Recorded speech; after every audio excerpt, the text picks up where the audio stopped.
नमस्कार, जय महाराष्ट्र. गेले 25 वर्ष आपण पाहिलं असेल मुंबई महानगरपालिका ही आपण जपली, जोपासली आणि मुंबईचं नाव जगभरात आपण कुठच्या कुठे नेलं.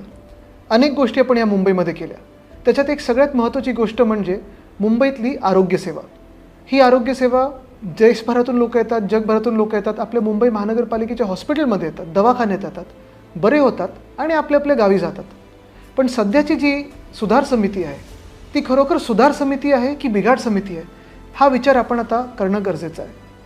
हा जो प्रस्ताव ह्या सुधार समितीने, ज्याच्या अध्यक्षा मिंदे टोळीच्या एक आहेत, त्यांनी आणलेला आहे आणि कदाचित भाजपचा देखील याला पाठिंबा असेल, त्यांनी तो प्रस्ताव आणलेला आहे.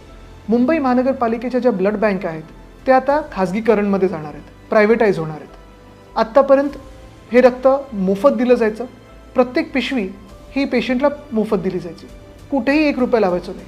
पण ह्या प्रस्तावामुळे कदाचित 1100 रुपये, मग 1600 रुपये आणि आता तर तुम्हाला माहिती आहे गॅस, डिझेल सगळं काही महागतच चाललं आहे.